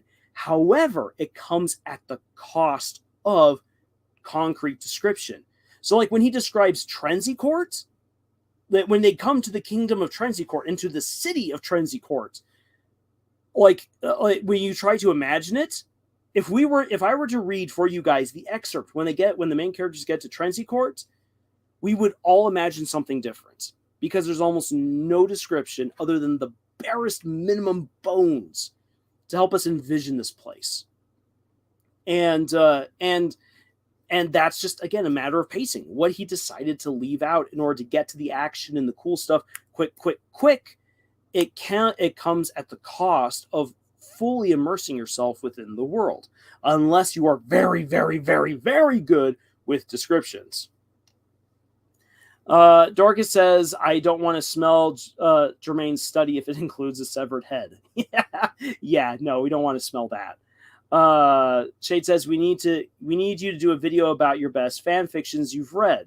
That'd be interesting too, especially since some of our earliest stuff that we did on the podcast was tearing into really awful fan fictions. That'd be interesting to do. Oh yeah, by the way, I'm planning on writing a story. What pace would you recommend this story? Is about a fan of a legend wanted to become a champion of a legendary series. While on the journey, found a wonderful partner, and also there are outside influences that could affect the MC mentally. What pace should I do? So with that briefest of pitches right there, I would argue for a slow to medium pace story. Largely slow to help us get to know the world and these characters. And then when we get to the action, when we get to the good stuff, you want medium. And maybe for some of the big stuff, you want it more fast-paced. That is a story that has different kinds of pacings to it, depending on what you want to communicate. And again, this is kind of what makes pacing difficult. Because sometimes you're like, okay, I'm doing something really slow. But when I get to the action, you usually want action to go fast. When action is too slow, it becomes boring. When you do romance, you want romance in the moment to move quickly. Those romantic moments need to be bombastic and fun. However, if the overall relationship progresses really fast, it feels unnatural. And that's one of the things that makes writing romance so difficult, is because you'll want it to be slow paced so that way people get to know these characters and want them to see them get together. But if it goes too slow, it becomes boring. It becomes Rent a Girlfriend. And if it moves too fast, it feels unrealistic and unfulfilling. Pacing is hard. So with romances and with action stories, with big journey stories, you are going to mix and match. You want to know for what scenes you need to go slow, for what scenes you need to pick up the tempo, for what scenes you need to go really quick. And that's why, again, why pacing is so difficult, because it is individualized by every story that you tell. Each story will be unique. And your story sounds plenty unique. So you will definitely be mixing and matching different pacing speeds depending on what you want to do from scene to scene and from chapter to chapter. Matterlad says, I need to read a purple prose. It's about the movement of molasses. Molecule E45B slightly moved forward as molecule E45C slightly. Yes. Yeah. Purple prose. We'll get around to talking about that sometime. So now it's your turn. It's your turn to tackle this. And now that, because of how much space anyone has here in the chat, I'm not expecting you guys to post your responses here into the chat. However, if you want to share, you can either share in the comments, or if you're on our Discord, you can share this exercise on our Discord in the proper channel. But what I want you to do is this. I want you to take a scenario and I want you to make it fast, make it medium paced, and make it slow.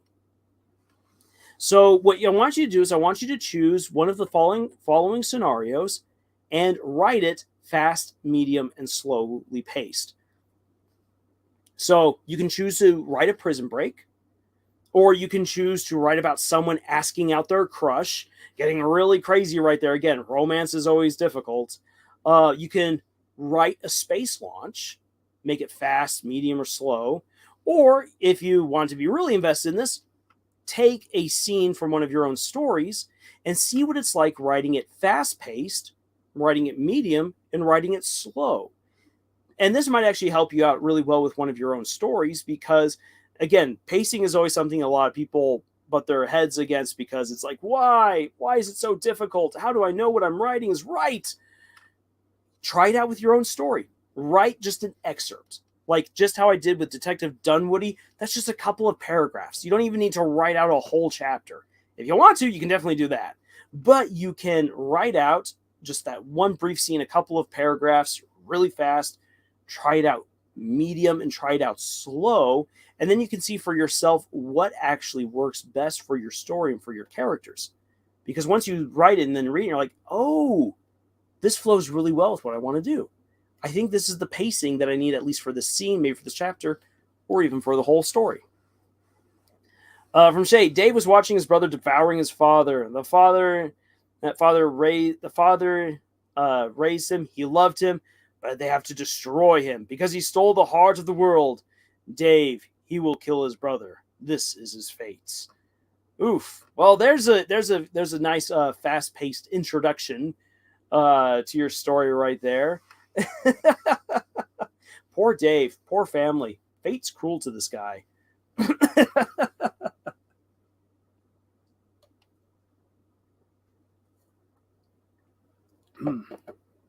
All right, take a drink of water. Matterlab. A guy walked up and says a cheesy one-liner and proceeds to be slapped across the face. Boom. Fast-paced scene. Medium-paced. Guy walks up.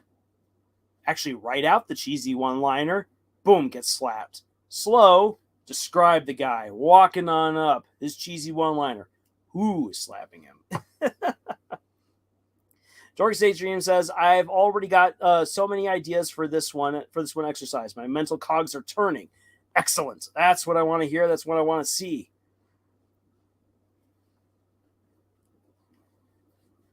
And I'm beginning to get hungry. Again, I told the people at the beginning of the stream, I unfortunately missed out on dinner, so I'm getting ready. I'm like, oh, food's waiting for me. I'm getting a little bit hungry here.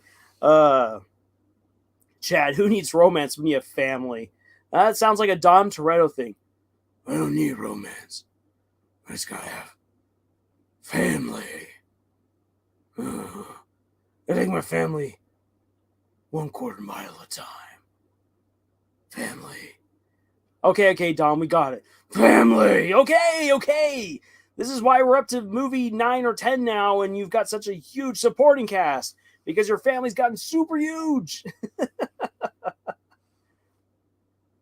John says investigation should be slower paced, action scenes should be faster paced.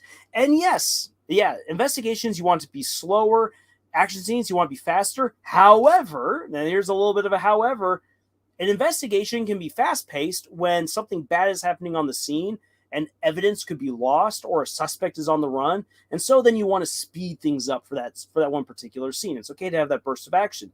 And let's say you're writing a massive battle and you're not writing it from the perspective of someone who's immediately in the conflict. You want to maybe slow it down to have the observer who's watching the fight play out take in all of the gory, gruesome detail that's playing out across a wide vista. And that then helps to immerse the audience in a different way in the grander view, in the grander scheme of this event. So that's a time in which you would slow down the action a little bit. You don't want to make it slow down to a purple prose crawl, because then it's not fun whatsoever. But there are times in which you would slow down the action. and definitely you normally want to keep it fast paced. So like again, thinking about Jujutsu Kaisen to like do this really really well, like, and I know I'm not a world famous mangaka, so people will be like, well, what do you have to say about this, Lars? But again, because the manga Jujutsu Kaisen always pumps the brakes to explain what's happening, one of the best ways to have maybe a more elaborate explanation for what's happening is to split up that explanation in little blocks and blurbs as the action is going on. So as for instance, as Yuji is coming on to like land the punch with the black magic, with the black fist, you can then explain that you can have like, as the action's happening, it could be like, sorcerers can only ever do this spell at such an output. Yuji, however, has been practicing. Boom, boom, and like have that break up right there, that it doesn't stop the whole story, because you get to see the action playing out all around, and you don't need to take an entire half page to explain why something just happened. You can explain it in detail as the story flows naturally. This is something that Western comics normally can do really well, or at least once upon a time did do really well. When you look at the comics of like the 60s and the 70s, they would definitely use that to help the action on the page flow while providing the necessary context and information from panel to panel to panel in quick, easy blurbs. Darkest Daydream says, Paloma scoured the battlefield. Adalram. The number of soldiers only seemed to increase with each step. Suddenly she heard him. She pushed past the soldier into the... Oh crap. I was not yet done. I hate the limited characters. Exactly, which is why, again, you guys don't need to write out everything and try to put it into the chat. Put it into the comments. Or if you are on our Discord, you can always go like into the written challenges or the written works and show off what you're working on. And that's totally fine. Jujutsu Kaisen is the best in my opinion. The reason why is because it's perfect for the character and themes and the religious mythology influence. And some people in Twitter are idiots. Well, there's a lot of idiots over there on Twitter. And Jujutsu Kaisen has a lot of really, really great details and themes and character development to it. Again, my real beef with the final arc for Jujutsu Kaisen is that it constantly pumps the brakes to explain what's going on. That is awful pacing. Again, people are reading it. I am not saying that it's not a world famous and deservedly so story, but the pacing in the last arc is awful. And the anime is going to have to do real heavy lifting to make that work out. As far as where the anime still got plenty of time to make it to that point. But, and again, the anime actually does a fantastic job of doing everything that the manga should have and really elevating the content. Do not judge the manga based off its anime. And that goes for almost every story.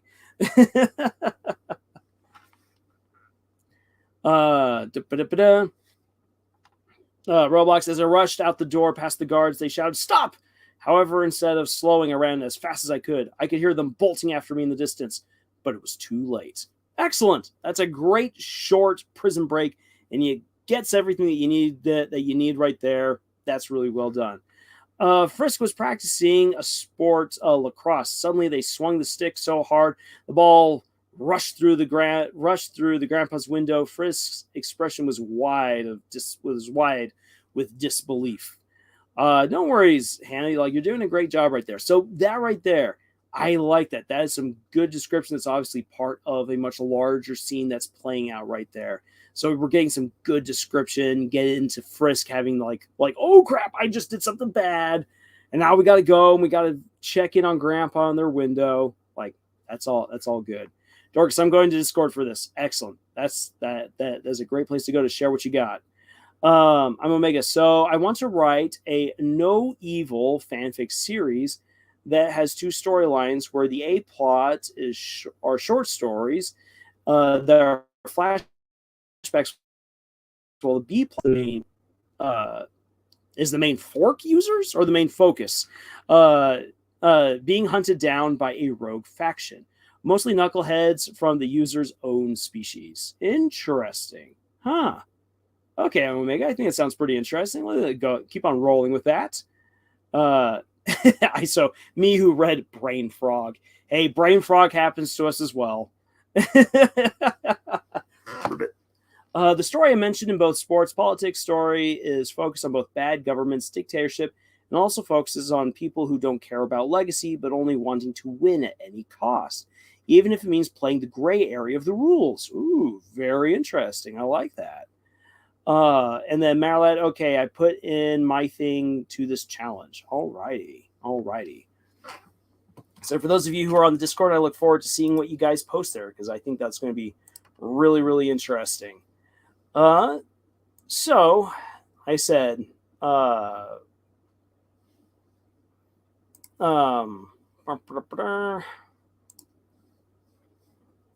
I'm getting lost. I said I'm getting hungry, and that's giving me some brain frog. All right, so we'll start wrapping it on up here so I can go neat. You guys can then get ahead and doing your writing. Are there any last questions in regards to pacing that you feel like I didn't address here? And if so, then I can quickly try to give you an answer that will hopefully help you out in your own writing endeavors. So please feel free to take the time to quickly put in your questions should you have any.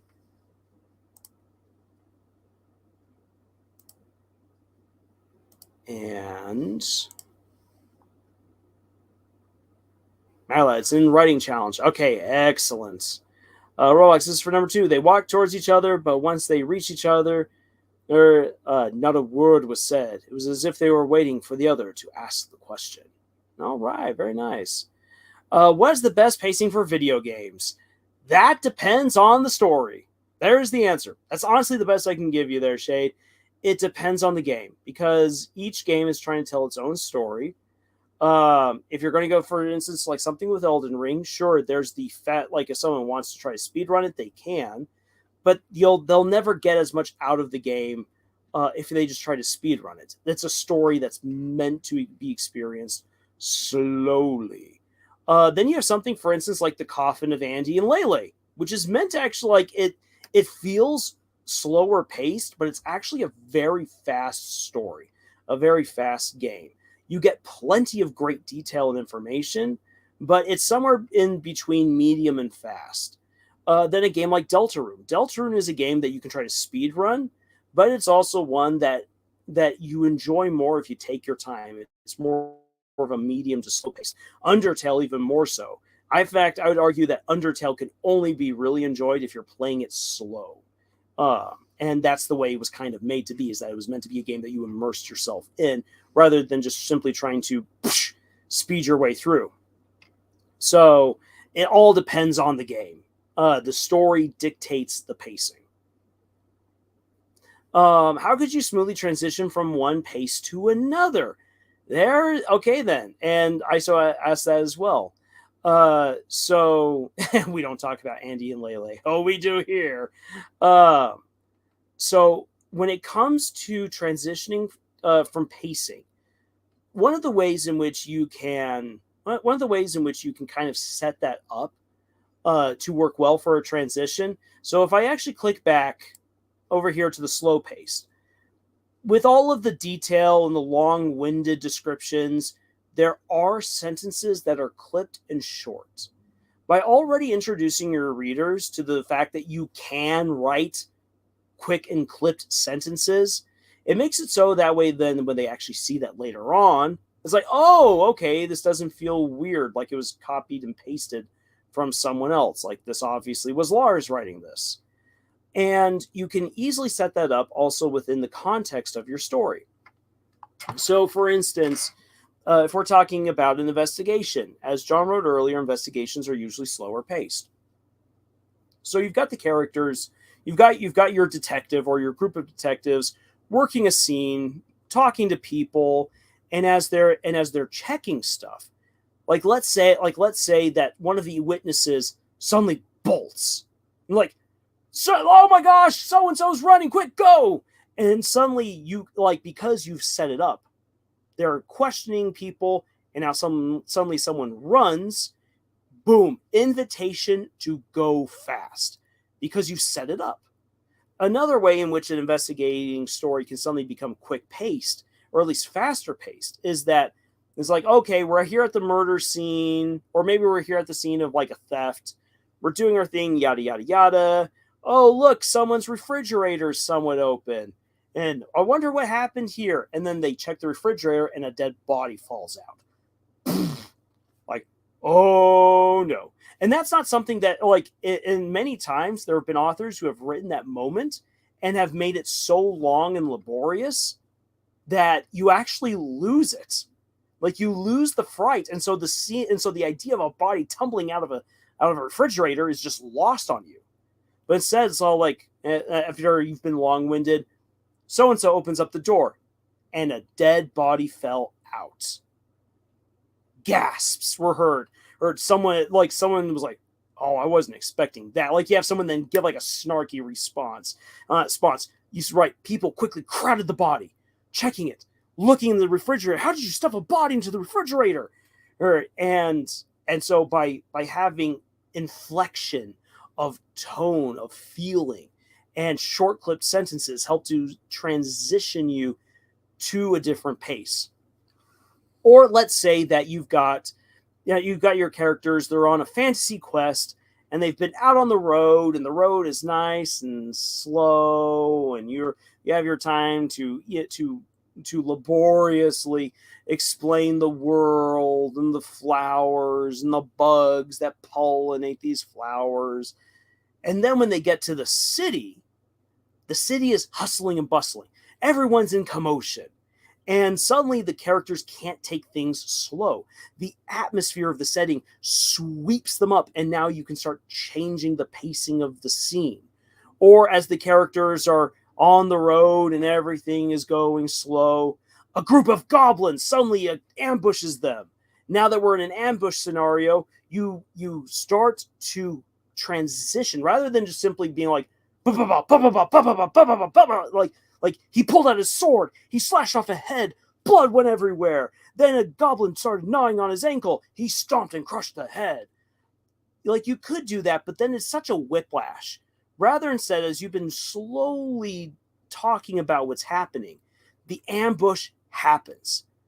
And then start speeding up your description. So rather than spending an entire paragraph describing these goblins, you could then suddenly say, like, the goblins had been well concealed. The heroes only realized in that critical moment that they'd been duped. The goblins were well prepared. They had surrounded the hero party.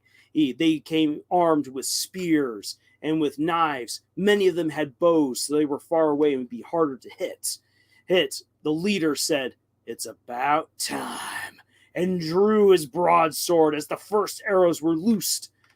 You've allowed yourself at that point to slowly speed things up, and now that the swords are out and the arrows have been loosed, you can start getting fast and clipped and just really diving into the fun of the action rather than into the purple prose of just describing every single detail of combat.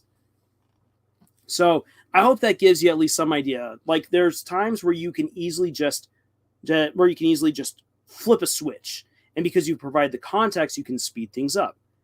In some cases, you want to build up that speed or build down to the slow, or by changing the setting within the story, you have automatically changed at what pace the story must go. So I hope that helps you out right there. Swapping paces. How do you go from a fast-paced scene to a slow-paced scene? I've been thinking, and like to think that I'm good at writing pacing, but I cannot for the life of me figure it out. So I hope that helps you out a little bit with understanding what you might be able to do with the pacing of your story and how you can change things up. The setting, character actions, building into that fast pace or building down to the slow pace. I'm Omega. A scene from another No Evil Project. Walking up after the Flash calamity, finds herself and her friends turned into dinosaurs, finding that their faces resembled the masks they were wearing earlier. Interesting. It feels like something out of the Twilight Zone. Hannah asks, how do pacing in a comic manga not making the reader and audience bored? So, Hannah, even though I'm not really well trained when it comes to actually creating comics and manga, what I do know is this: is that it works the same way as a book. The speed by which, by the speed of your visually told story, is altered by the amount of description that you put into it. So, for instance, the more detail that goes just into the drawing usually gets people to slow down. If there's less description in the drawing itself, people tend to look at it even faster. And when there's words, whether it's the narrator saying something in a block or the characters are speaking through dialogue bubbles, depending on, like, again, the clipped, quick paced sentences, or maybe they're taking a long time to explain something, that slows stuff down. So if you want to make things fast and not boring, then less detail, more just action there on the page, less talking. However, you then risk losing your audience. So you want to make sure that you've got enough interaction between characters, that they're saying stuff and that there's explanations here and there to help them understand what's going on and not just simply go off the image. It's a balancing act, a blend of visual and written storytelling. ISO says, I want to see if I can write a good ambush scene from a slow pace to a fast pace. So I'll be right back, or maybe put it in the Discord. Excellent. I would actually really like to see what you do with that concept there, ISO. I think you could do some really cool stuff with that. But all right. So Doom best speed, slow. Take Doom slow, slowly enjoy destroying all the demons of hell. All right, guys. So we've gone on now for nearly 2 hours. I'm getting a little bit hungry, and I'm glad that I could answer that question right there about transitioning to pacing. So hopefully that gives you guys some ideas of stuff that you can work on. And pacing is best done in practice. There's no formula for it. There's no way that you can guarantee what pacing will be the best. You learn it as you write it. But by knowing how you can change the pace based on your description, how long your sentences are, your paragraph structuring, all of that will help you out a whole lot as you experiment with what pacing will work best with your story. I'm Omega says he's going to post his results in the comments. Excellent. I look forward to reading them. Bro, ISO is being Liam Vickers. Maybe so. I would love to actually have a chance to interview Liam and just go over his writing process. I would love to see what he would do, because I can tell that this guy is a little bit scatterbrained and jumps from thing to thing, but at the same time, he's so incredibly detailed and really knows his characters very well. So I would love to get into his mind palace and see what's going on there. I'll put the ambush scene, pacing transition in the Discord when I'm done. Fantastic thumbs up. All right, everyone, guys and gals, boys and girls, men and women of all ages. Thank you so much for joining us joining me for this live stream, and for giving me the chance to once again just pontificate and have some fun here. And hopefully, I really do hope that this little lesson here on pacing helps you guys on out. And if you ever run into anyone else who's having trouble with pacing, feel free to pass along your knowledge to them or send them our way. And hopefully this will help them out. That's a compliment, by the way. Oh, it absolutely is. Lover of Wolves, yes, we do have a Discord. And again, for anyone who wishes to join our Discord, if you want to join, you will have to get a one-time link. In order to get that, just let us know in the comments of this video or of another video, and then we will have an interview with you. We'll give you some interview questions, get to know what you're working on, what you would expect from our Discord, and what you yourself can contribute to the Discord. We'll have that discussion, we'll have that interview, and then boom, you'll when you pass, and almost everyone does pass. Trolls don't normally make it through the interview process. Once you pass the interview, then boom, you get yourself a link to the Discord, and then you can join and have all your fun there.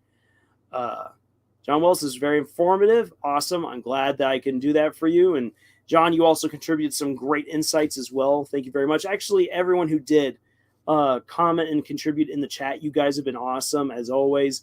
And I love seeing your guys' ways of describing pacing and dissecting and analyzing the scenes that I presented to you.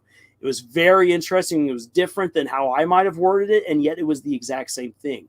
And so I love seeing that. I love seeing people coming together and reaching an understanding on a difficult topic like pacing. So once again, everyone, thank you so much for being here. And until the next time, y'all, juice.